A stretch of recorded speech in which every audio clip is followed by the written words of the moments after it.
परम सम्मानित मंच एवं प्यारे साथियों, शहीदों का सम्मान एवं विद्यार्थियों का वार्षिकोत्सव दो आयामों वाले इस कार्यक्रम में मैं लक्ष्मण बिश्नोई विद्यार्थियों से जुड़ा एक गंभीर विषय लेकर प्रस्तुत हुआ हूं। विचारों की अभिव्यक्ति में कहीं कोई त्रुटि हो तो क्षमा करें। मान्यवर, भीगती मसों और फूलती नसों के दिनों में अपने घर से सैकड़ों किलोमीटर दूर एक छोटे से 10 बाई 10 के कमरे में निपट अकेला बैठकर रो रहा एक किशोर अपने मन मस्तिष्क में चल रहे झंझावातों चक्रवातों को झेल रहा होता है, अपनी मनस्थिति को कोस रहा होता है। किसी छोटे बड़े सपने के खत्म हो जाने के कारण हर वक्त खुद को हीन समझ रहा होता है और उसके बाद वो एक ऐसा फैसला लेता है जिसे लेने का उसे कोई हक नहीं है। मान्यवर, वो एक खत लिखकर छोड़ता है, फिर इस दुनिया को छोड़ देता है।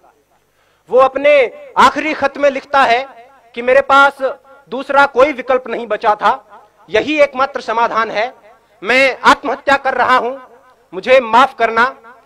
और यह कहकर वो मर जाता है। मेरा आज का विषय उस आखिरी खत का जवाब है कि आत्महत्या कोई समाधान नहीं है। मान्यवर, सोचिए, जरा सोचिए, किसी कमरे में एक पंखे से एक रस्सी बंधी हुई है, उस पर एक लड़का लटक रहा है, उसके निर्जीव शरीर के निर्बल और शक्तिहीन हाथ पैर हवा में झूल रहे हैं, आंखें फटी हुई है, गर्दन की नसें टूट चुकी है और गालों पर आंसू की कुछ बूंदें सूख कर जमी हुई है।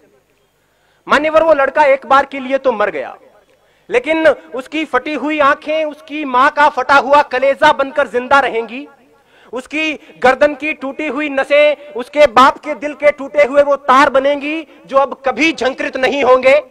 गालों पर सूख चुके आंसू की बूंदें उसकी बहन की आंखों से हरदम बहा करेंगी और उस निर्जीव शरीर के निर्बल और शक्तिहीन हाथ पैर जो हवा में झूल रहे हैं उसके भाई की हिम्मत को जिंदगी भर तोड़ा करेंगे। और एक अल्पकालीन आवेश के कारण लिया गया उसका यह निष्ठुर निर्णय उसके जैसे लाखों युवाओं को इस तथा कथित समाधान के लिए प्रेरित करेगा। मान्यवर, यह कैसा हल है? यह कैसा हल है जिसमें अपनों का बर्बाद होता हुआ कल है। खुदकुशी करने वाला इंसान खुद तो एक बार मर जाता है, लेकिन उसके यार दोस्त, उसके घर परिवार के लोग, उसके रिश्ते नाते के लोग बार बार मरा करते हैं। वो हर वक्त खुद को अपराधी समझते हैं और इस संत्रास के कारण वो जीते जी मरे हुए के समान होते हैं। मान्यवर, मुझे यह विषय इसलिए उठाना पड़ा क्योंकि पिछले 2 साल में भारत में 4000, राजस्थान में 150, इस शहर में 9 और यहां तक कि इस महाविद्यालय में 5 विद्यार्थी खुदकुशी कर चुके हैं, जिनमें से 3 मेरे अजीज मित्रों में शामिल थे। और इनमें से लगभग 80% आत्महत्याएं छोटी मोटी अकादमिक विफलता के कारण किया गया आत्मघात थी। इन आंकड़ों से उठती हुई चीखें इस विषय की आवाज को उठाना चाहती है।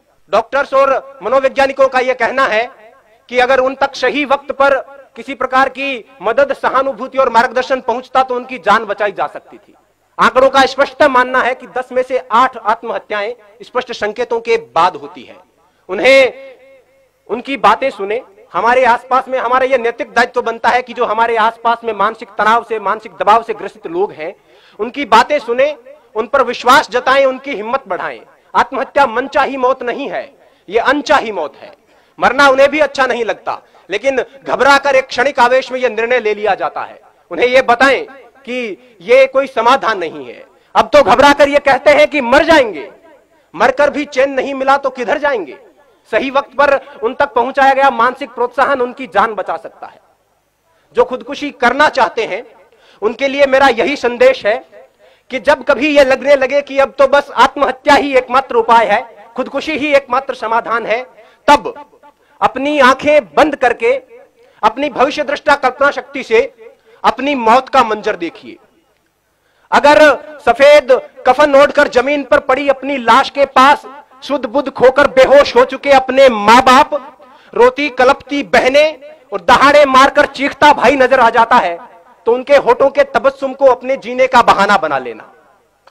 अपने शोक, अपने सपने जो आपकी मौत के साथ किसी और मायने में पूरे हो रहे हैं, उन्हें पूरे करने को अपने जीने का बहाना बना लेना। अपनी कला को विस्तार देने को, आगे के जीवन को निहार लेने को, दूसरों को उपकार देने को कोई भी बहाना बना लेना। जीने के बहाने लाखों हैं, अगर फिर भी कोई बहाना ना मिले तो जैसे बचपन में मास्टर जी की मार से बचने के लिए कोई बहाना गढ़ लिया करते थे, इस बार मौत से बचने के लिए बहाना गढ़ लीजिए, लेकिन मरिए मत।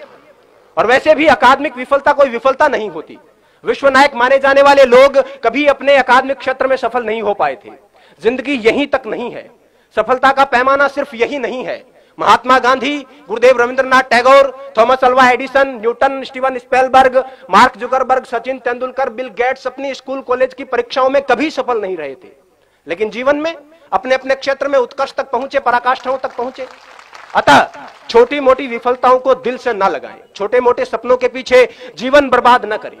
गोपाल दास नीरज जी की पंक्तियां हैं कि छिप छिप अश्रु बहाने वालों, छिप छिप अश्रु बहाने वालों, मोती व्यर्थ लुटाने वालों, कुछ सपनों के मर जाने से जीवन नहीं मरा करता है।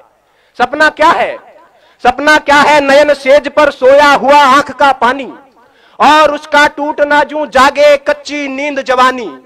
गीली उम्र बनाने वालों, डूबे बिना नहाने वालों, कुछ पानी के बह जाने से सावन नहीं मरा करता है। चंद खिलौने खो जाने से बचपन नहीं मरा करता है। कुछ दीपों के बुझ जाने से आंगन नहीं मरा करता है। कुछ मुखड़ों की नाराजी से दर्पण नहीं मरा करता है। कुछ सपनों के मर जाने से जीवन नहीं मरा करता है। जय हिंद, जय भारत, वंदे मातरम।